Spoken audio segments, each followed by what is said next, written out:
Boston, Saturday, June 27th. Cold Hard Steel meets United Rivalry as John Cena battles Rusev for the United States Championship in a steel cage match. Plus, Seth Rollins collides with Roman Reigns for the WWE World Heavyweight Championship. It's WWE Super Show, Saturday, June 27th. Tickets and VIP packages available this Saturday. You already know Kowloon Restaurant, established in 1950 and spanning 4 generations, serves a multi-Asian menu. Did you also know that Kowloon Restaurant is New England's premier Asian dining and entertainment complex, serving Cantonese, Szechuan, Thai, and Polynesian cuisine? And did you know that Kowloon Restaurant is also the home of the finest Japanese sushi? If you haven't dined at Kowloon Restaurant lately, then you simply haven't dined at Kowloon. Kowloon Restaurant, Route 1 North in Saugus. This is Shelton Benjamin. This is Harley Race. This is Mick Foley. This is Mr. Wonderful Paul Orndorff. This is the Monster Abyss. This is Daniel Bryan. This is JBL, and you're watching the MWF. Be there live.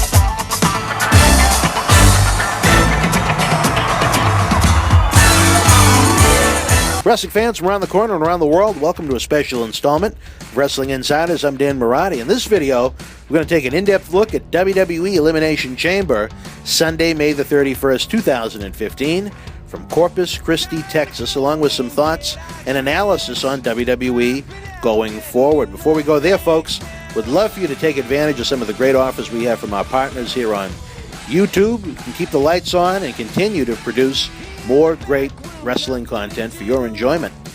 Just learned that WWE Network is going to remain free for the month of June for new subscribers. That's great.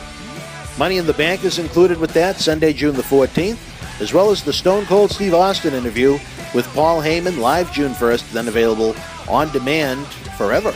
You can also enjoy recent big events like Elimination Chamber, Payback, and NXT TakeOver Unstoppable. Click on the link below on our YouTube page. Start enjoying the WWE Network now.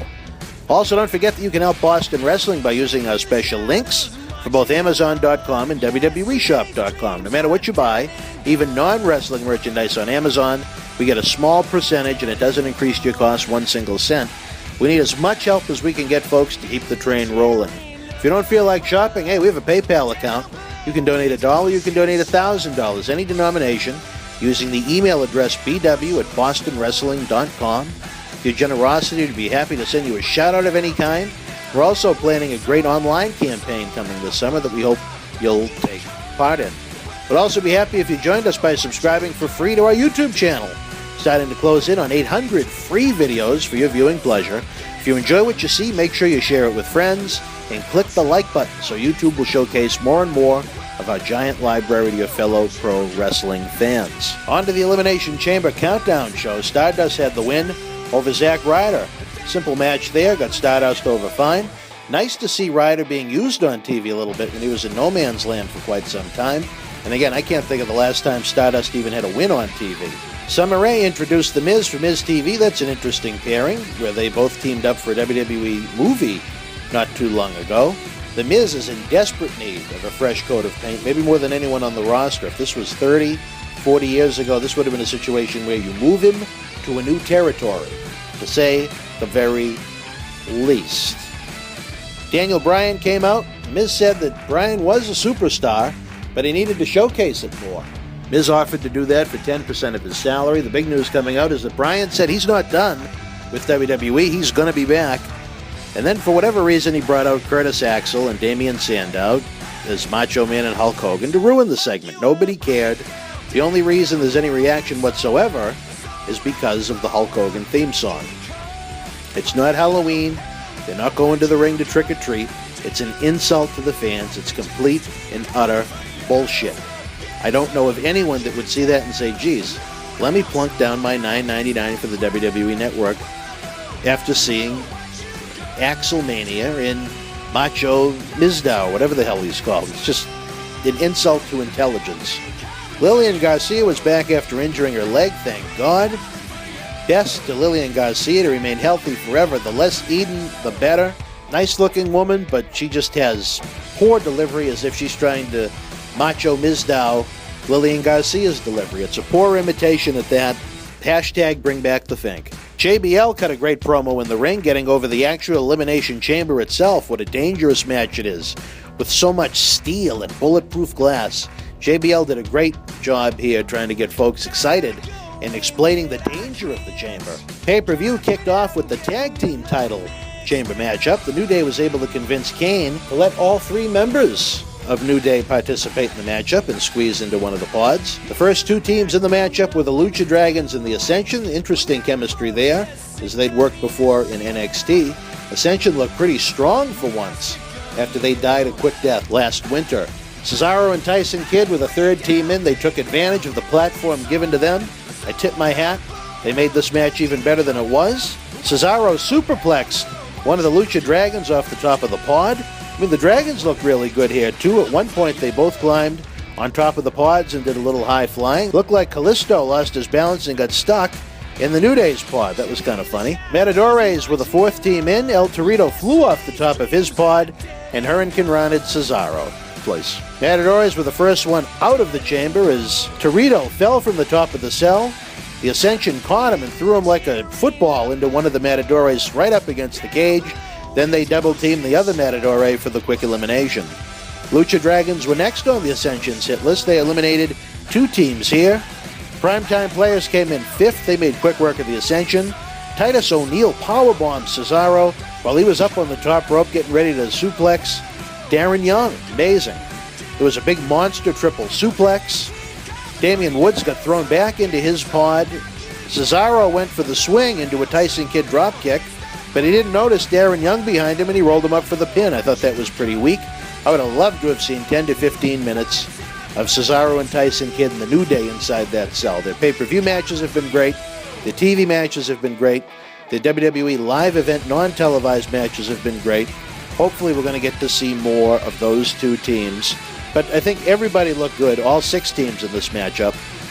It was a 3-on-2 advantage for the New Day over Darren Young and Titus O'Neil. They put O'Neil's head through the cage.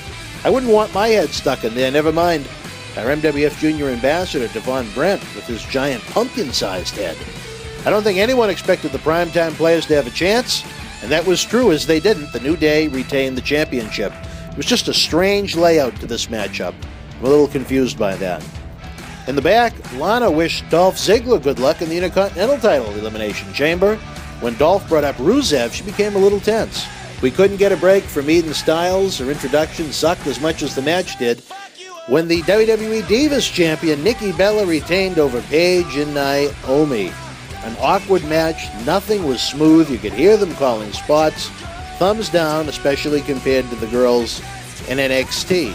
You can say that the girls in NXT get more time, but I don't want to see these divas given more time. It's not that good the way it's presented. On a positive note, you have to give them credit. All three worked very hard, as they should, where it's their job as a professional. In the big matchup, Kevin Owens defeated John Cena in the middle. He hit that pop-up powerbomb in what some might consider an upset, but I tell you, folks, Owens was built up as a threat to John Cena the past few weeks on WWE TV. That's how you get someone over. The WWE's roster is paper thin right now in 2015. They need more top heels, and in just a couple weeks, they have made Kevin Owens a money player. I talked about that in one of the NXT reviews that I did. Great talent, great finish. It was the right finish because if you're a John Cena fan, you're going to want to see a rematch with Cena getting his hands on Owens. But Owens, even though it was a non-title match and he didn't get the U.S. title, it elevated the NXT championship. WWE did a great job with this match, and I look forward to seeing what happens in their rematch at Money in the Bank Sunday, June the 14th on WWE Network and pay-per-view. After the matchup, Owens cut a promo, said he was the man that started the fight with John Cena and ended the fight with John Cena, in Elimination Chamber. He said his time is now. Let's see, the champ is here. Pretty cool. Neville defeated Bo Dallas in the continued push of Neville. The match was okay. Neville went over strong with the red arrow. Was hoping he might get a little bit more sizzle out of this one. Bo Dallas is in desperate need of something more than just being the pretend nice guy. The Intercontinental Elimination Chamber was up next. Daniel Bryan was at ringside with the belt. Mark Henry was the mystery replacement for Rusev. Ryback dedicated the match to a sick fan, so that kind of foreshadowed his win. I was really hoping for a Dolph Ziggler victory here, as I was at WrestleMania in the ladder matchup that they had. It started off with Ziggler and King Barrett. R-Truth was the third one, and then Barrett beat the hell out of him as he was coming out of the door of his pod. He couldn't even get out. It was a cheating heel. I love that. More heels need to cheat. Truth wound up pinning Barrett a little bit later, and then Ryback made quick work of Truth. Sheamus eliminated both Mark Henry, followed by Dolph Ziggler, and then Ryback went on to pin Sheamus and win the gold. I don't know if this was the right call, folks, as I'll talk about in just a moment. Dean Ambrose defeated Seth Rollins via disqualification, another standout match between the two. This was Rollins' third pay-per-view title defense since winning it at WrestleMania 31. They did the old-school Dusty finish where Ambrose pinned Rollins to win the title with the second referee in the ring, but when the first ref came to, he said no, it was a disqualification because Rollins pushed him into Ambrose's knee as he was flying off the top rope. That lacked common sense, as why would the referee call for a DQ after Rollins just put his hands on him? I don't know. The Authority attacked Ambrose, then Roman Reigns came to the ring, helped Ambrose clean house.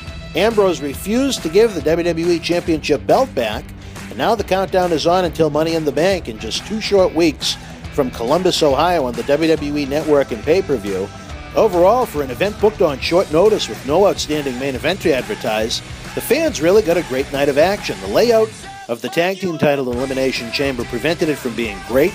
I was glad to see that the New Day went over and retained the title as they're hot right now, and in 2015, you've got to play the hot hand. Kevin Owens pinned Cena. That was big. It was the right decision at a time when WWE's heel side is terrible, and it builds to a rematch that you want to see at Money in the Bank June the 14th. The continued push of Neville was well executed. As I noted, in my mind, I don't think Ryback needs a title to help get him over stronger. I feel that Ziggler would have been more over holding the belt. Not a knock on Ryback at all, as I think he's been great since he returned from injury late last year when he was stuck in no man's land with the tag team with Curtis Axel. Ryback was as hot as you can get in pro wrestling in 2012 before the issue with The Rock prevented Ryback from beating CM Punk in their fall of 2012 program. That's a long story we could get into in another video. The Dusty finish in the title match probably disappointed fans, but you know, Michael Cole was running down the matches that were already announced for Money in the Bank, and I sat there watching it and say, they've got to play Ambrose and Seth Rollins again at Money in the Bank because there's really no one else for Rollins to work with, seeing who was already taking up spots on the Money in the Bank card. Not that that's a bad thing. Elimination Chamber 2015 will go down as a memorable event. The ending where Ambrose pinned Rollins makes you want to see the match even more, where you thought you saw a title change. And I expect that to be announced on Raw, if not official already. Elimination Chamber 2015 will go down as a memorable event, but for matches that don't include the Chamber themselves. How about that? Road to Money in the Bank is going to be an interesting one, and we're excited to provide you coverage for it. Would love to hear your thoughts on Elimination Chamber down in the notes section. Again, check out the offers from our partners, get some great deals, and help us out at the same time. Until we speak again, I hope you and yours be well. Dreams